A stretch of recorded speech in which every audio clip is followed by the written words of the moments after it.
La meilleure façon de lutter contre les idées reçues par rapport à la maladie asthmatique, c'est essentiellement l'information de la population. Parce que notre préoccupation reste cette population. Cette population, c'est essentiellement les malades asthmatiques, mais également leur famille et leur entourage. Donc il est important que ces personnes, cette population soit éduquée pas dans le sens péjoratif, mais éduquée par rapport à cette maladie et par rapport à sa prise en charge. Et cette information, ce relais d'information, tout le monde peut jouer son rôle, peut apporter sa partition dans cette information. Il y a les spécialistes, il y a les malades asthmatiques, mais il y a également les médias qui nous permettent, qui jouent le rôle de relais et de linkage entre nous et cette population. Donc notre rôle à nous, c'est d'aller vers la base, d'aller vers ces populations pour leur parler de cette maladie et pour leur parler de la prise en charge de cette maladie. Ça fait plus de 30 ans que je suis asthmatique. Depuis que j'ai su que je suis asthmatique, j'ai essayé de gérer ma maladie avec soin et avec aussi patience. Comme le dit le médecin, le praticien, l'asthme c'est une maladie à vie. Quand on est asthmatique, il faut se mettre dans la tête que tu as ta maladie durant toute ta vie. Mais c'est une maladie qui ne t'empêche pas de faire tes activités, qui ne t'empêche pas de faire ce qu'une personne normale doit faire. Il suffit de savoir gérer ta maladie et tu es comme une personne qui n'a pas de maladie. C'est vraiment des idées reçues par rapport à la vie quotidienne. Ne serait-ce que par rapport à la maladie, beaucoup pensent que c'est une maladie qui guérit. Un élément important à savoir, c'est que ça fait partie, un patient qui est asthmatique, c'est un patient qui est asthmatique à vie. Mais ça ne veut pas dire que c'est un patient qui est condamné. C'est un patient, quand il est suivi et pris en charge correctement, il peut avoir une vie tout à fait normale, comme le Sénégalais non asthmatique ou comme l'homme non asthmatique dans le monde. C'est une maladie qu'il faut gérer. Quand on gère la maladie sur le plan médical, cette maladie peut être contrôlée. L'objectif du médecin, c'est d'arriver à un contrôle de cette maladie. Ça veut dire que le patient puisse rester des années sans que l'asthme ne lui pose problème ou sans que l'asthme n'altère sa qualité de vie. Autre idée reçue, c'est par rapport aux différents types de traitements. Tout à l'heure, nous avons une de vos consoeurs qui a signalé la possibilité d'être traité par une tortue qu'on met au niveau de la maison. Nous n'avons aucune donnée scientifique qui peut nous dire que la tortue, avoir une tortue dans la maison, permet de guérir la maladie asthmatique.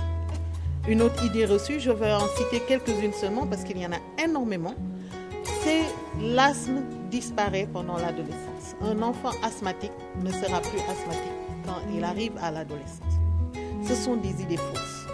Il y a des explications par rapport à la disparition ou à la rareté des signes arrivés à cet âge. Et l'une des explications, je pense que les pédiatres le connaissent encore mieux que nous, on a beaucoup de patients qui peuvent être étiquetés comme asthmatiques alors que ce ne sont pas forcément des asthmatiques, il y a des maladies qui simulent ça. Quand on est asthmatique à vie. L'autre idée reçue, l'asthmatique ne doit pas faire de sport. Le sport est important chez le patient asthmatique. Parce que comme je dis, j'aime bien le dire à mes patients, quand on fait du sport, on fait faire de la kinésithérapie à ses muscles respiratoires. Et quand on fait faire de la kinésithérapie à ses muscles respiratoires, on augmente sa capacité de respiration. Donc il est important que le sport soit préconisé chez les patients asthmatiques. Et j'en profite pour parler de la randonnée pédestre que nous allons avoir le samedi 9 mai. Cette randonnée pédestre, c'est aussi bien pour sensibiliser les populations. Il y aura des asthmatiques à l'intérieur, mais c'est pour montrer qu'un asthmatique peut faire du sport sans que ça pose forcément de problème. Alors j'ai été victime de ces idées reçues-là. Parce que quand j'ai su que je suis asthmatique, on m'avait conseillé d'utiliser des feuilles de coton. On m'avait demandé de bouillir des feuilles de coton, en faire une tisane et boire ça. Quand je l'ai eu, ça a déclenché plus qu'une crise d'asthme. Je suis allé à l'hôpital. J'ai dit au médecin, le médecin m'a demandé, mais qu'est-ce que tu as pris? Je lui ai expliqué ce que j'ai fait. Il m'a dit, c'est ça qui a aggravé ta crise d'asthme. Et j'ai fait plus de 24 heures à l'hôpital en coma. Mais après, quand j'ai commencé à prendre les médicaments qui m'ont été prescrits par le médecin, alors ça va maintenant. Donc ces idées reçues-là, je conseille à tous les asthmatiques de mettre à côté tout ce qui n'est pas médical. Si tu es asthmatique, allez voir un pneumologue, allez voir un médecin. Mais quant à aller voir les guérisseurs, alors moi je ne conseille pas à un malade asthmatique.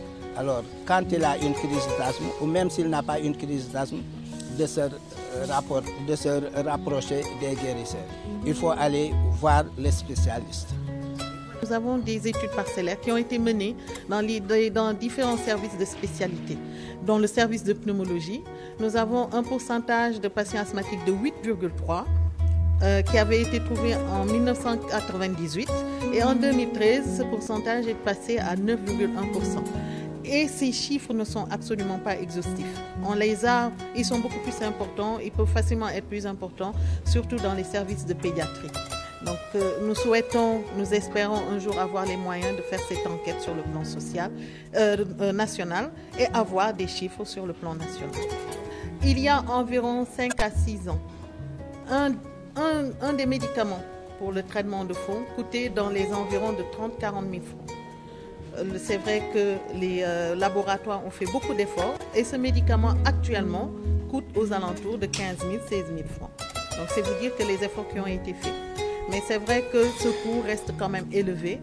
Mais il faut que les patients sachent que le fait de ne pas être équilibré pour son asthme coûte encore plus cher. Pourquoi ça coûte plus cher? Comme on l'a bien expliqué, quand on fait des crises d'asthme, on est toutes les semaines, voire tous les 3 jours chez le médecin. Tous les 3 jours, on paye la consultation. Tous les 3 jours, on a une nouvelle ordonnance. Avec le coût que ça a, tous les 3 jours sur 30 jours, ça fait 10 ordonnances et 10 consultations. Ça peut facilement dépasser les 50 000 francs. Alors que quand on a un suivi régulier, c'est une consultation au début peut-être le mois, plus le traitement qui coûte peut-être une vingtaine de mille, mais ça vous couvre tout le mois. Et à un certain moment, le patient ne sera vu, quand il est contrôlé, il ne sera vu qu'au bout de 3 à 6 mois, voire une fois l'an. Donc il est important que le patient adhère à son traitement et qu'il soit suivi par le médecin pour réduire les risques de mourir de sa maladie et pour réduire également le coût de cette maladie.